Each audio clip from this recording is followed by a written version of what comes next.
On today's podcast, we are featuring Dr. Anne Meneghetti, a physician executive at Epocrates. That's right, the app we've all loaded on our phones but have let go dormant.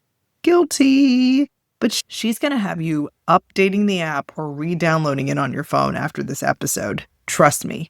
But before we get into this episode, for this month, I wanted to tell the NPs about signing up for the TDC's group live webinar titled Risk Realities and Insights into Medical Liability Exposure for Advanced Practice Clinicians. It is on October the 23rd, and you earn 1 hour of CME credit while gaining valuable insights. As advanced practice providers gain greater clinical autonomy, their exposure to malpractice risk grows. Register today, link in the show notes. Attention all nurse practitioners and NP students, are you tired of feeling the disconnect between clinical rotations and didactic teaching? Say hello to Success NP's clinical booklet guides. As NPs ourselves, we know how valuable it is to have a resource that helps bridge the gap between clinical and class. So we created the digital resource to do just that. Our clinical booklets cover 5 major NP tracks: psych, adult, peds, family, and women's health. Success NPs wants to create tools and provide support NPs need to thrive in their careers. So why wait? Check out our Success NP Etsy shop, linked in the show notes, for our digital guides and other digital clinical resources. Hi, Success NP, your host here, Sandra, and I am joined today by Dr. Anne Meneghetti. She is an MD, physician executive, who leads the medical information team at Hippocrates. Hippocrates, as you may know, is a widely used mobile medical reference application that provides healthcare professionals with access to clinical information, drug information at points of care. So Anne has medical training in internal medicine, pulmonary medicine, critical care specialties, and she's also worked in healthcare policy before joining the Hippocrates team in 2006. Her team curates clinical decision support tools for moments of care. Welcome to the podcast, Anne. Thank you for having me, Sandra. Yeah. Well, we're so excited to dive into what you do. And again, she's Anne with an E, which all those people that like Anne of Green Gables know that that's the best way to spell Anne, barring my daughter. That's the only one that gets the pass. Okay. So tell us a little bit more about your clinical background and your role at Hippocrates. Sure. I had those 3 board certifications, really digging into clinical practice in internal medicine, pulmonary, and critical care. And then it was one day I was in a clinic and waiting for the next patient to arrive. And I started thinking, how many patients am I going to see in a day, in a week, in a year, in a career? And I thought, it's a small number. Even though I calculated it out on the back of a prescription pad, I thought this is just a small number and I wanted to make a bigger difference in the world. And so I thought about 3 ways I could do that. I thought about teaching, and I thought about medical research and healthcare policy. And I thought those are ways I can really make a big difference. And I tried all of those. And in the end, it was really the job at Hippocrates that I found out about, where 1 million clinicians could benefit from the information that is put together for use at the point of care. That really was my dream job.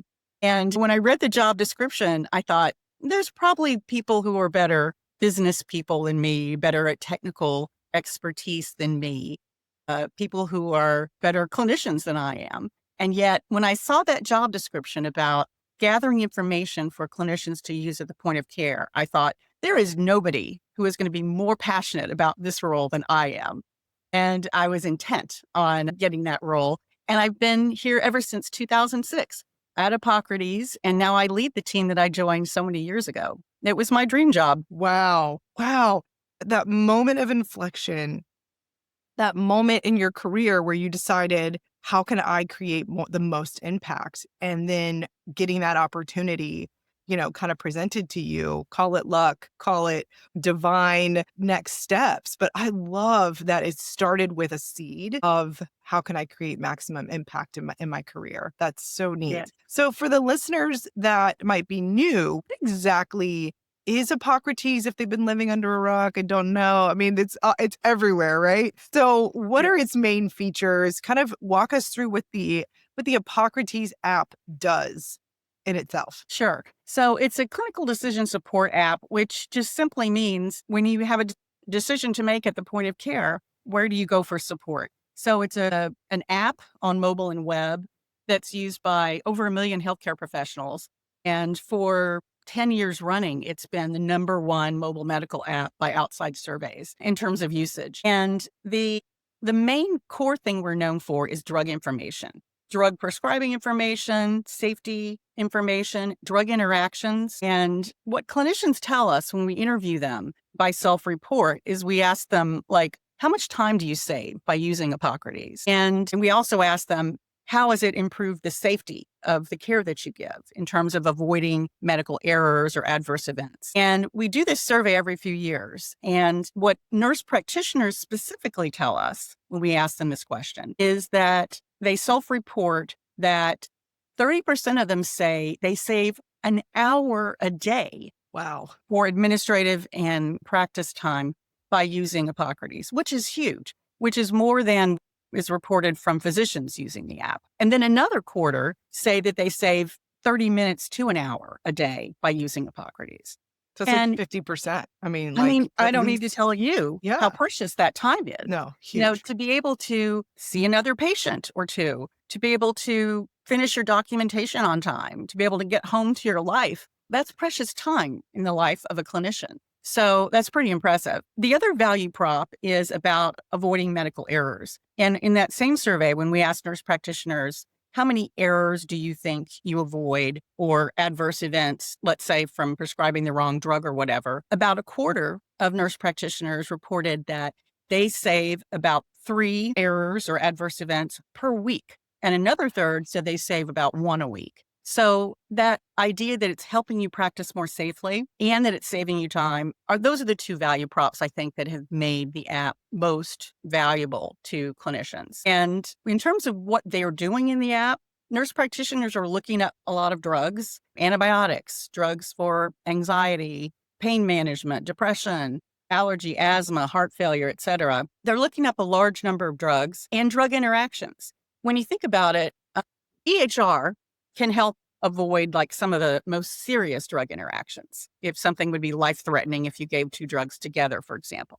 But what Hippocrates does is it gives practical, actionable information. For example, it'll say, if you give this drug with that drug, you should half the dose of this drug and watch for the potassium level. Monitor that. So it's more specific and actionable than you would get from, say, an ER, and gives more actionable details. In fact, nurse practitioners, as well as other clinicians, say that of all the content in Hippocrates, what is most likely to change their prescribing decision is those drug interactions. So it's a real value. Then in addition to the drugs, we also have other content. We have disease information, diagnostic information, clinical practice guidelines. We have laboratory interpretation and other things. And yet our drug information is, I think, the best in the world. So it's what's most used about our app. Yeah. One of the value adds too is the stress, because as you are in practice and you're like, okay, I don't know what to give. I don't know how to give it, or even going home and ruminating that you didn't make the right call, you didn't make the right decision. I know that feeling. And so I was thinking as you were talking, like, man, this would just alleviate stress too. Yes. Not just the time, not just, being able to do other things, see more patients, but also just the stress of having a second opinion back behind you, kind of helping you make decisions. Because it becomes, again, there's an art in medicine, right? We're all making kind of specialized decisions. Yes, there are clinical guidelines that you follow, but there's some nuance all within those different things and decisions that you make. And so I just felt like another value add would just be, it would kind of lower the stress. I'm not as worried because I researched this and looked it up before I made that decision. And it's anticipating things that I may not have thought of, which is always the fear, right? It's such a confidence boost. In fact, there's a story I wanted to tell you. A few years ago, I was speaking with a nurse practitioner at a conference in Boston, and she uses Hippocrates Plus, the premium version of the app.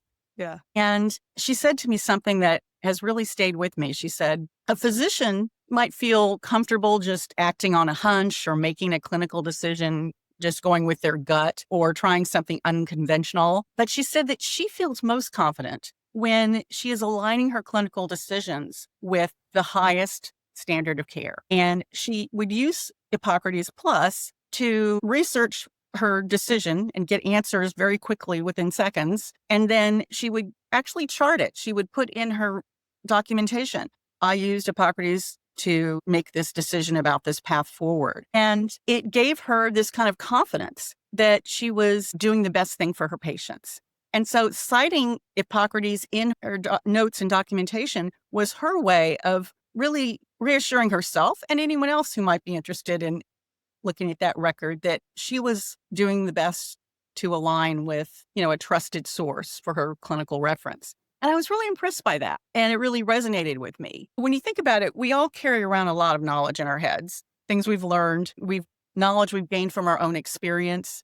We've learned from our Experiences. Yeah. Yeah. We've learned from our patients, but sometimes the reason to consult Hippocrates is simply to reassure ourselves that we're doing the right thing. Yes, that's what I thought it was. So it's not always a big learning experience. It could be simply a reassurance. Yes, that is the dose of amoxicillin for this aged child. And that's a comfort. So I think that's a really important value, is just that reassuring ones. This also brings up the idea of sometimes we do need to understand what is the expert opinion or the best way forward when there is uncertainty. Let's take something as simple as cough. Very common reason for office visit. A cough could be an infection. It could be asthma. It could be allergies. It could be postnasal drip, upper airway cough syndrome, neosilic asthmatic eosinophilic bronchitis. It could be cough from ACE inhibitors. It could be so many things. And then for some of those cough conditions, there are good treatments, but for a lot of them, there's not really, for a typical cough from, say, a cold or something. And so it's good to know, what have experts done to look at all the evidence, to look at what evidence is out there scientifically, but also bring to bear their many years of clinical experience together and form a consensus opinion and put it together in a clinical practice guideline. That is precious. So nurse practitioners, especially, we've noticed, really value that medical society imprimatur of, yes, this is the guideline that we have concluded is the best standard of care based on everything. So in Hippocrates, what we've done is take those clinical practice guidelines. They might be 80 pages long in a PDF, and we've distilled them down into, if your patient has these features, this is what you should do according to this guideline. And sometimes the different societies have different viewpoints. Let's say on something like pap smears or mammograms. The American Cancer Society, the American Society of Clinical Oncologists, ACOG, American College of Physicians, they may differ in their opinions. So, we present a synthesis of them and say, well, these two say this, these other societies say that, and you tailor it to whatever your patient needs. But being able to take all of those really lengthy guideline documents and distill them into something very quick is kind of one of our specialties at Hippocrates. And I think that's one of the top secret features of Hippocrates that I think some people don't know about is the clinical practice guidelines, synopses, and syntheses. Hippocrates in general, we aim to give answers in 90 seconds to questions that people have at the point of care. So taking something like multiple society guidelines and distilling them down into that 90-second experience that you can use with a patient in front of you is really precious. So we hear from nurse practitioners that they especially value this kind of guidance. It gives them a great reassurance. Other MDs and other clinician types also really value those society guidelines. Wow. I did not know that about the Hippocrates app. And that is a game changer because in clinical practice, even now, I can tell you that the NCCN guidelines for urology and the AUA guidelines are very, very different. And so sometimes certain physicians will have these memorized and that's what they go off of. And we'll go into the chart and we're like, wait, why are we doing this soon? Shouldn't we? But they're following a different set of guidelines. And so again, what you're saying is so critical to practice as an NP because you kind of never know, again, like that art in medicine, they're all kind of doing their own thing. And sometimes you need that reassurance that what you're doing is the right thing. What you're doing is referencing back to this point, it's not my opinion. I'm not making this up. This is Right. coming from sources bigger and greater than me, which again, from a clinical guideline, from a legality standpoint, all the things that we are worried about in practice, they really bar to help support the nurse practitioner as they're making decisions, especially in specialty clinics where you have an 80-page document that you're reading in between patients. It's not realistic. It's not a Yeah. realistic expectation that in between seeing patients, you're going to be able to find the thing that you need in that moment on the 80-page PDF. So it is nice to know that Epocrates has bridged that gap for Yes. us in practice. That's Yeah. excellent. Can Epocrates be used to educate patients? Because that's another big part of, Mhm. I think, the nursing model. Our nursing model is very heavily reliant on the patient education standpoint. I mean, when you're a nurse, Yeah. you're really in the trenches. And then once you get into the nurse practitioner role, yes, you're working on the medical model in a way of diagnosing and treating, but you still have that nurse heart of wanting to educate. How does Right. Epocrates help with that? Yes. And first, my mother was a nurse. My sister is a nurse now with a doctoral degree. And I have so much respect for nurses. And I know that when they become nurse practitioners, they bring with them that patient centric approach, which adds a lot of value to the care that they deliver. And, one of the ways that we attune ourselves to the needs of nurse practitioners is by talking to them. So even though we have physicians and pharmacists and other clinicians on our team, there's no way that we will know what nurse practitioners need unless we speak to them. So we do countless interviews with nurse practitioners as well as other clinicians to find out what is it they need. Do they need checklists? Do they need cheat sheets? Do they need algorithms? And we continually refine our app in order to meet their needs. I think one of the things that we've learned from nurse practitioners is that they value medical news about updates that are relevant to their practice. Because you're not going to look up something if you think you already know it. So let's say a guideline has changed, or a new drug is out, or a new side effect of a drug, or a new lab test is being recommended. How will you know about that if you never are, looking up that topic? So we have a medical news feed that nurse practitioners seem to consume with greater interest than some of the other clinician types. And we keep people updated on practice changing news related to common clinical problems. And I think that's one way that we have a model of sharing information outward rather than just being a source where people come to look for answers. Sometimes you don't even know what's changed until you hear about it somewhere. And so we filter out the news and bring together information that helps support awareness of practice changing news. So that's, I think, another element. One of the other things we've learned about nurse practitioners, particularly, is that nurse practitioner students are very interested in alternative and healing modalities, whether it's homeopathy or herbs and supplements or acupuncture, or Ayurveda from India or Chinese medicine. There's a real interest there. And I'm curious if you have any ideas about where that comes from. But we've noticed that they have an openness to it and they're wanting to incorporate it when possible in their care. So I can only speak from my personal perspective, and I'm not speaking for all nurse practitioners, but I do believe that there is a proportion of nurses that are beginning to wonder if medicine and all medical treatments, is there a way that we can do this for cheaper, maybe have the same benefit and not have the patient lifelong on medication? At least for my own personal practice, I've been feeling that way more and more. And I think it's growing in the younger generation as well, because I think that we have been force fed and spoon fed a certain, this is the only way to get things done. And I think that we're beginning to question that model in general. Like, is there another way that you might be able to get similar benefits and maybe combining therapies, maybe this for a short period of time where we get you out of the psychiatric issue, but then we take you here and we treat you with acupuncture so you can live a life not on medication. I think that we're starting to question if just the one size fits all medicine approach is as good as individualized care. And I think that that's maybe what's starting to wake up. At least it's starting to wake up in my own practice, because I think, again, one size fits all approach to everybody get in the clinical guidelines, only treat this way, I believe, again, I think the majority of maybe that generation, that new generation of NPs is just going, what if we've got more options? What if Mhm. we can do something else? What if this is just as good and half the price?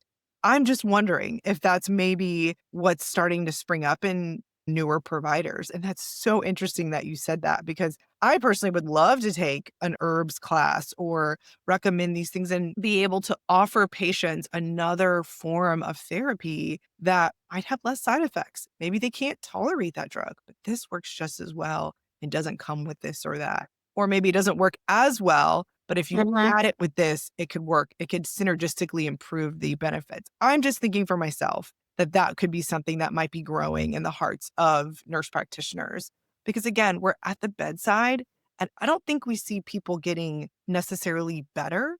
I just think we're learning to manage chronic issues. We're learning to manage longer. And I'm wondering if we're kind of wanting to push back on that. I mean, at least for me personally in my own practice. I don't know. What else do you, what are some Yeah. theories you might have? As healthcare providers, every single second counts, especially when you're making critical decisions. That's why nurse practitioners and physicians at every stage of their career rely on Epocrates. Epocrates is the trusted clinical intelligence platform accessible via app and the web to support healthcare professionals with access to indispensable clinical intelligence they value to make the best possible decisions at any moment of care, whether it's checking drug interactions, identifying pills, or assessing evidence-based guidelines. Epocrates provides the accurate, timely answers you need. Visit Epocrates.com and apply offer code SUCCESS to their most popular yearly subscription plan to receive a whopping 20% off discount on your purchase. Again, that's Epocrates.com, offer code SUCCESS.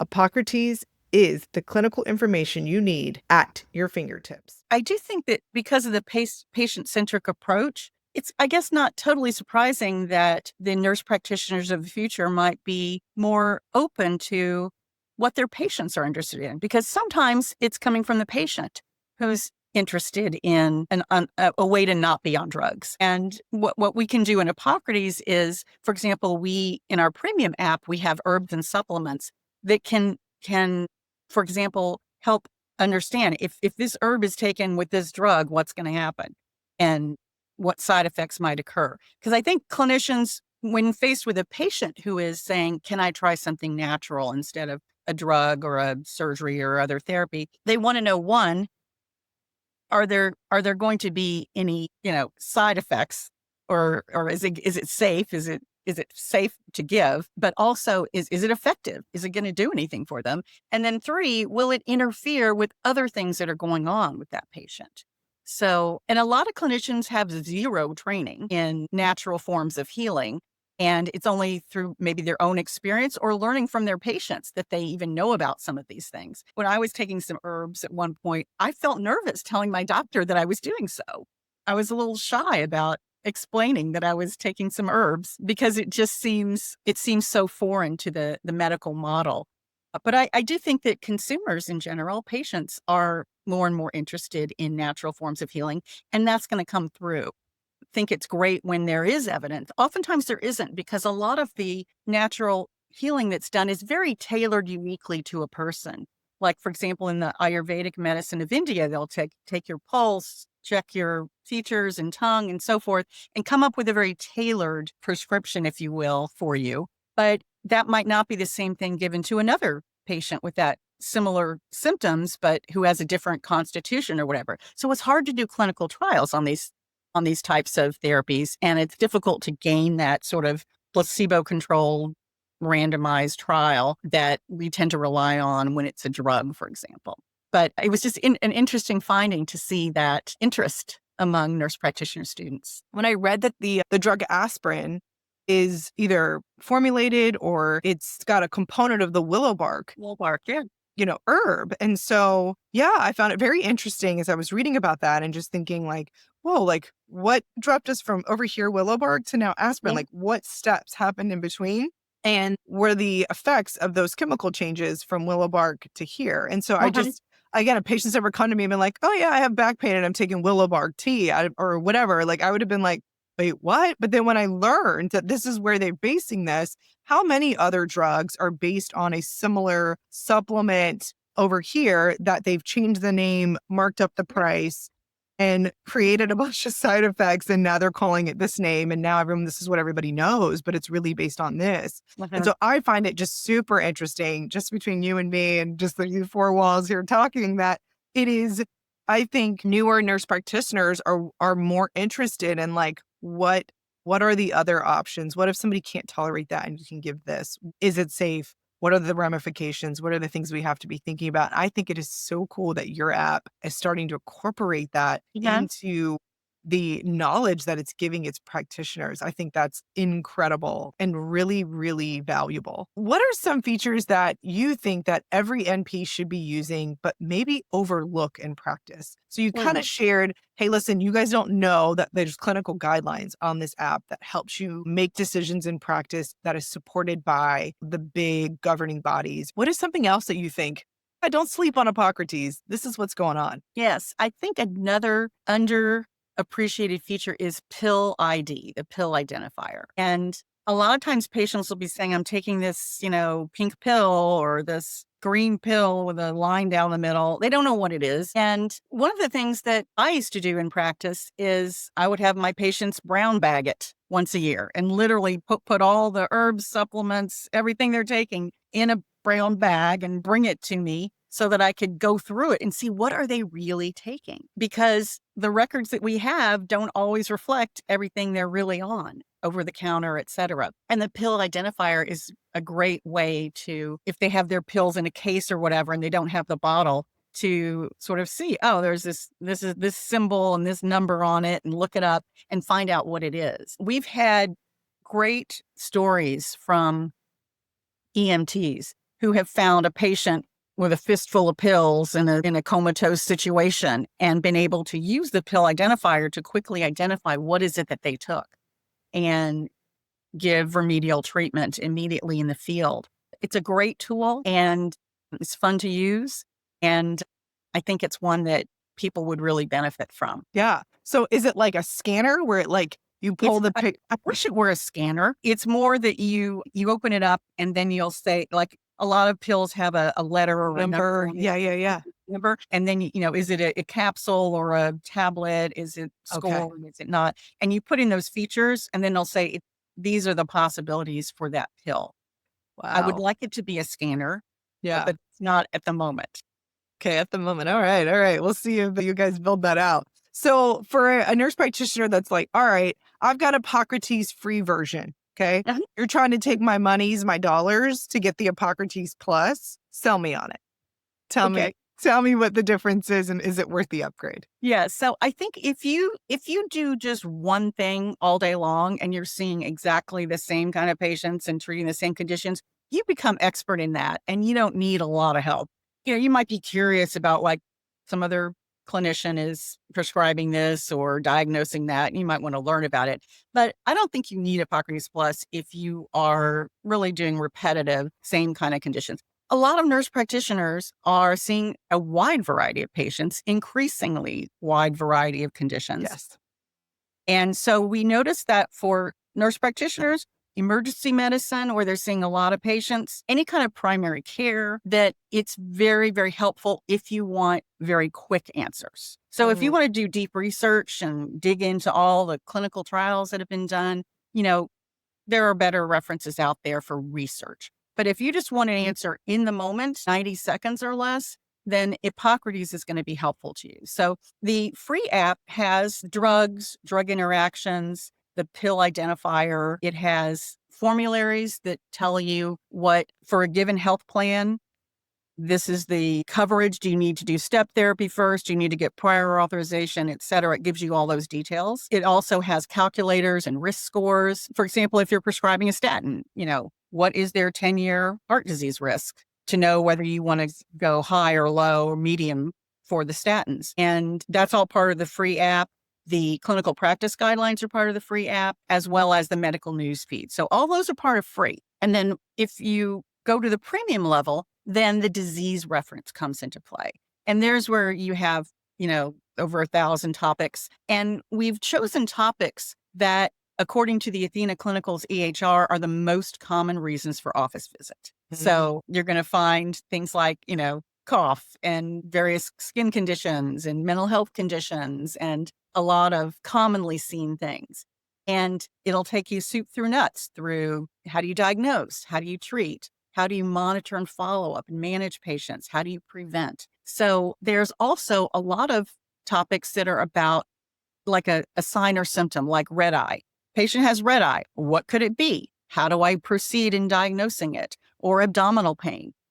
How many patients come in with like pain in their joints and like, what is it? So those kind of very helpful diagnostic and therapeutic options, treatment options are there in the diseases reference in our premium app. So the guidelines are part of free, but the full disease reference is part of the premium app. And we also have. And do you guys have adult and children, or is it just adult? Yes. So some of the topics are the same for both populations, and some are broken out as for adults and for children. But yes, it covers and older persons as well. It also has an infectious disease treatment selector in the premium app. So if you just want to quickly know which antibiotic is good for which condition in which population, it's another quick, concise way to get to an answer for antibiotic treatments and antiviral treatments. The herbs and supplements reference are part of the premium app, and a laboratory reference. So somebody comes back with abnormal liver tests or thyroid tests. How do you interpret that? What are the next steps in terms of diagnosing it, et cetera? And also ICD-10 codes. Those are all part of the premium app. And it's really well suited to people in primary care who are seeing a lot of different conditions. Yeah, no, exactly. And that's where nurse practitioners are really taking a stronghold, is in that primary care setting, right? It's just not lucrative for physicians to go into primary care. And I think that based on the amount of time they're in school, the amount of debt they're accruing to go to, it's just, there's a huge primary care gap, especially as the population of America is getting older and older. And we're seeing this baby booming generation moving into this geriatric, time in their lives where they need primary care. A lot of them have been telling me, because I work in specialty care, I don't have a primary care doctor. I can't find one. There's nobody there. She was there, then she left. That she was complaining that she was overworked and she left. Like, this is what they're saying. And so NPs are stepping in these gaps. And so to have a resource to be able to get to an answer in 90 seconds that you're seeing a patient is huge. So can you tell a story of how this is helping in the clinical setting? Like, all right, so she comes in, she sees a patient, right then and there, she types it into the app. Like, how do you incorporate this into your daily practice? If you can tell a story of how a nurse practitioner made a quick clinical decision using your app in practice. So I think that the most common clinical decision that nurse practitioners make is which drug to prescribe. So they might have a question of, let me make sure, I think I know the dose of this, let me make sure. Are there any cautions, contraindications I need to be worried about? Are there any side effects that I need to consider and maybe inform the patient about? Is there monitoring that I need to do? Do I need to check the creatinine clearance, et cetera? What do I need to do before prescribing that drug? So I think that drug prescribing is probably the most common reason. And even when people think they know, it's that reassurance factor that we spoke about of the confidence of knowing, like, yes, I checked. And we find that clinicians use the app in front of the patient. Typically, they're pulling it out of their pocket. And you might wonder, like, doesn't it make you look like you're an idiot that you're having to look something up? But we find exactly the opposite, that patients like seeing their clinician using modern technology on their behalf. So they welcome seeing clinicians like, I'm checking this. And sometimes, they'll show the patient what they're looking at, if it's like an image or a diagnosis or something like an image of a certain condition. But most of the time it's so cryptic to the patient that they probably wouldn't be able to understand it if you turn it around to show it to them. But like if patient asks, like, I have this situation, is that a side effect of the drug I'm on? That quick lookup is probably the most common way that nurse practitioners use. And then as that nurse practitioner in Boston told me her story about how she uses it to document, I used Hippocrates to make this decision when relying upon it as a clinical reference. For example, having looked at a guideline or having looked at the diseases reference to sort of confirm that the decision making is aligned with best practices. I do have a story of, this was an MD, not a nurse practitioner, but a physician who I know well, who he was called in to see a patient who had severe hyponatremia. His sodium levels were so low that he was symptomatic and he was put in the ICU for days. And they couldn't figure out, why is his salt level so low? And so my friend walked in, and before he even saw the patient, he opened up a chart, took his list of drugs, and ran it through Hippocrates for drug interactions, and found that a drug he had just been put on a few days ago was causing a drug interaction that led to a low sodium in his blood. In under a couple of minutes, he was able to say, this is your problem. They took the patient off the drug and he went home. So there's just so much power in having an app that has synthesized all that information for you and can deliver it up in a few seconds to solve clinical problems. What you're talking about, and I've noticed this in practice too, is the fact that patients are more open to the use of devices and artificial intelligence, and knowing that we don't know it all and we've got resources to find the answer. I feel like they are so open to that, and they're so thankful, because ultimately what Hippocrates is helping all of us do, and I get kind of goosebumps and emotional about it, is provide good patient care, to provide care that at the end, what we signed up to go into this field, which was to care for people, it allows us to do that in the best possible way, in a way that is outside of ourselves. It's acknowledging that I don't know it all, that I don't have infinite capacity, but that I know my resources. And I think that that is absolutely invaluable. And I think that patients are beginning to realize, and they appreciate a provider that goes, I may not know this 100%, but I know where to go find the answer and where to go get it. And that might actually help me think about something that in my mind, I didn't piece together, or I didn't know, or I didn't recognize. And this app is helping me help you. And I think patients are so receptive to that. And I agree with you 100%. And I agree with you 100% with what you just said. Everything you just said is so aligned, and it's what I have noticed. I actually use a device to help me write my notes, and it saves me. The patients are fine with it. They're like, oh yeah, go ahead and use that. Like, they're totally fine, because they know this helps me save time. I'm going to make sure I'm hearing everything that they're saying. I can actually pay attention to them and not feel like I need to be torn, that I can actually kind of tune in and make a decision without having another thing going on in the background, because there's so much going on. And it's nice to quiet the noise on a couple other things to stay focused in on the mission, which is, let me hear you. Let me see if I can help you come to some answers so we can get you the best care, so we can help you feel better, so we can help solve this problem. And I think, Hippocrates is just another tool in the nurse practitioner tool belt to help them do what it is we went into medicine to do, which is to help people. Exactly. Right? Like, by the way, that's ambient listening, everything. ambient listening has just changed everything. What a pleasure it is to actually communicate and make eye contact with a clinician rather than having them buried in their EHR. You know, a lot of clinicians call Hippocrates their peripheral brain, because it's not just that you can't know everything. It's that you make a conscious choice. I'm not going to waste my brain power memorizing how 8,000 drugs interact with 8,000 other drugs. There's no point. It doesn't serve me and my patient. So it's a conscious decision to use technology to support your decisions, give you confidence, and deliver better care.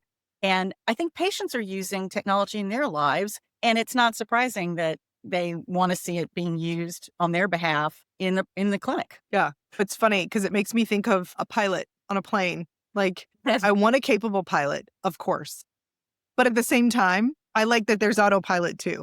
Like, if a pilot needs help, you know what I'm saying? Like, use it. It's there. It's just, we want to land the plane. It's that same concept in medicine and in, working as a nurse practitioner. We want to land the plane, and the plane is patient care, getting them the results and, the things that we need. So I think that's good that you are able to give an example of how to use it every day in practice. Don't be afraid to pull it out. Don't think like, oh, I got to wait till the patient leaves, then go Google, and then I have 1,000 other questions that I didn't get to answer. I think patients are really receptive to you just pulling out Hippocrates, the app, right then and there, and talking to them about it. So you can integrate it seamlessly in your practice, and make it easy.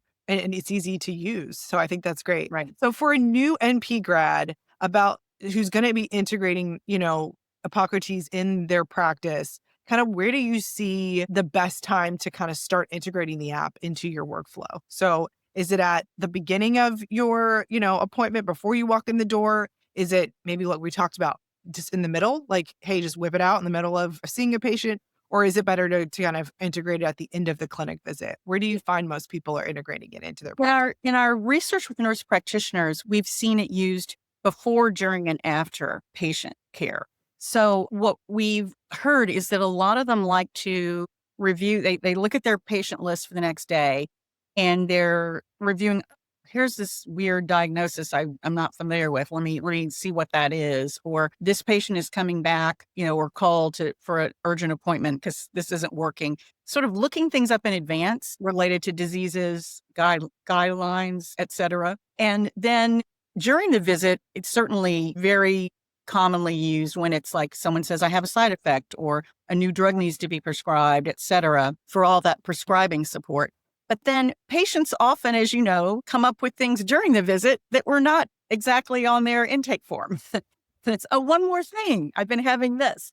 And so that's another time when it's sort of pulled up, something you didn't expect to be dealing with during that visit arises. And then afterwards, there's information that during documentation, if it's not done live, where clinicians look at it again, or just to validate, yes, I think that was right. I made a good decision. So we find it that nurse practitioners use Hippocrates in all three, before, during, and after a visit. But I think where it shines most is during the visit, because it's rare to have a reference that you can get an answer in 90 seconds that doesn't disrupt your flow with the patient very much. But we hear it being used in all three situations. Yeah, I was thinking too, when you're in clinical practice, especially as a new NP, you've got to go find someone to ask the question. And that takes longer than than 90 seconds, right? Finding a provider, finding another MD, an experienced MD or another experienced NP to be like, hey, I'm seeing this. This is new. I had a question. That sometimes will take minutes and the patient's in the room waiting for you. Right. To go find someone to spitball or maybe sideline, hey, what do you think about this? Which sometimes we have to do. Like the app may not help with all of that, but it could take a level of that off that you're like, as a new grad, I can just reference this, get an answer, and then maybe even verify. Like, hey, I'm going to do this. I looked it up. I think this is the best course of action. Do you agree or disagree? That's a whole different story than if you're presenting the case, asking for their opinion. You have no thoughts of your own because you're new and you're just figuring it out. But Hippocrates can help have you kind of come into the room with a plan and then get a confirmation. That's a quicker conversation to have with a provider that then gets the answer to the patient with like, yep, I was right. That's what we needed to do. And Hippocrates helped me. Yes. But yeah, you get what I'm saying? Like I can see that clipping that time issue as well as a new NP, because that's what you end up doing, right? Can you tell me where you see Hippocrates in the next 5 to 10 years going? I mean, look in your crystal ball, and just tell me this is where I hope to see our app. Do we have that scanner, that pill scanner? What else do you see maybe coming down the road? Yeah, I would like to have that pill scanner. So I think that one of the things that we can do for people who rely on Hippocrates is provide education credits just for using the app, because you are learning even when you're confirming. So I think that education credits would be a wonderful addition to Hippocrates. And I also think that we're going to continue to do research on what are the needs and what ways to serve up the information. For example, using artificial intelligence to get to the right answer. So I think there's still concerns that people have about, like, if I get an answer from an AI bot, can I rely on that? Do I have to go dig into each of the references and really verify that this is true? But when it comes to using AI to navigate and get to an answer quickly, Hippocrates already does it very well, but we could do even better to zero in, more instantaneously on an answer rather than having people click, click, click, click, click. I think that's a really great addition and answers the next question that I had about features that you can add in the future. And I think that I'm really inspired and excited to see what new things Hippocrates adds to their app. And I will definitely be using mine a lot more than I have been after this conversation. I think you've definitely illuminated a lot of things that I didn't even know Hippocrates was bringing to the table. So This has been awesome. Thank you for your time. And any final tips, must-know tips that you have for NPs and where they can follow your work at Epocrates? So Hippocrates.com has all the information, including links to download for Android and iOS devices, as well as our web product, of course. And consider signing up for the newsletters. We have newsletters that go out called the Hippocrates Scan that really highlights some of the practice-changing news that is most important, and guideline updates and things like that I think nurse practitioners will appreciate. So those are the main ways. And then try out various decision support references and see what saves you time, what gives you confidence, and what helps you practice more safely. Try them out. And I think that if you're really looking for something that is very quick and very tailored to a wide variety of situations that you have in primary care, especially, that you'll find that there's a lot of value in the Hippocrates platform. Yeah, I agree. I 100% agree. Well, we at the podcast, did you describe where people can find you? Hippocrates.com. Follow your work. I think you're on LinkedIn, right? Yes, I'm on LinkedIn, me personally. Okay. Yes. We'll link your profile on there in case somebody wants to reach out. Hippocrates has a social media Instagram account. So hopefully we'll be, when we launch this episode, we'll be able to link them and all the stuff, and people can click on their Instagram profile and stuff like that and follow. Perfect. Sure. All right. So at the podcast, we do a rapid fire set of questions. And are you ready for rapid fire? I am ready for rapid fire. All right, let's do it. So if you had to pick a season to live in, which season would you choose out of the 4? Which one's your favorite? This is your default. Autumn. No question. Autumn is beautiful. It's cooling, and it makes me reflect on life. Such a reset. Well, nice. And then if you had to pick your favorite color the whole world in this color, what would it be? Sky blue. Sky. Yeah, it's peaceful. I like that color. Yeah, that's a good pick. So for the last question, it's not really a rapid fire. It's kind of a deep dive, but it's one that I've been reflecting on a lot more and more as I've gotten older.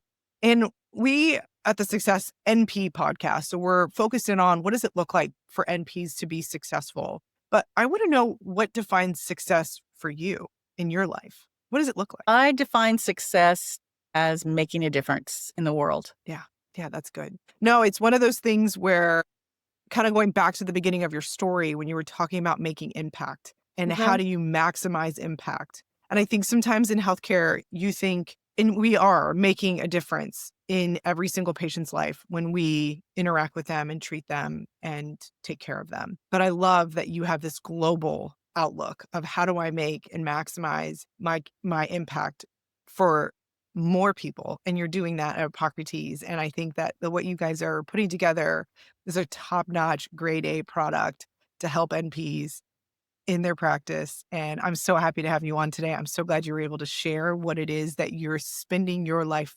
creating to maximize your impact. I think it's incredible. Thank you so much, Dr. Meneghetti, for coming on the podcast and sharing all of your wisdom and what you're doing to maximize the impact of Hippocrates. And thank you for having me. I wish your listeners every success in their profession. Thanks for tuning in to another episode of Success NP. We hope today's discussion has shed some light on the diverse career options or taught you how to improve your clinical practice as a nurse practitioner. Remember, whether you're considering a specialization, pursuing advanced certifications, or exploring non-traditional roles, there's a wealth of opportunities out there waiting for you. Be sure to subscribe to the show so you don't miss an episode and leave us a 5-star review. It helps the podcast grow. The Success and Peace podcast is on the World Wide Web, YouTube, Instagram, Facebook, and X. So subscribe to our newsletter for updates on new podcast episodes and other information to help you on your own NP journey. You can always message us at successnpeacepodcast@gmail.com with any NP podcast episodes or topics you'd like us to discuss. Until next time, take care. Stay curious and keep advancing your careers as a nurse practitioner. And just a friendly reminder, the information on this podcast is for educational purposes only. The information should not be used in substitute for professional care by a medical provider. The information on this podcast does not represent medical or professional advice or services. Bye for now.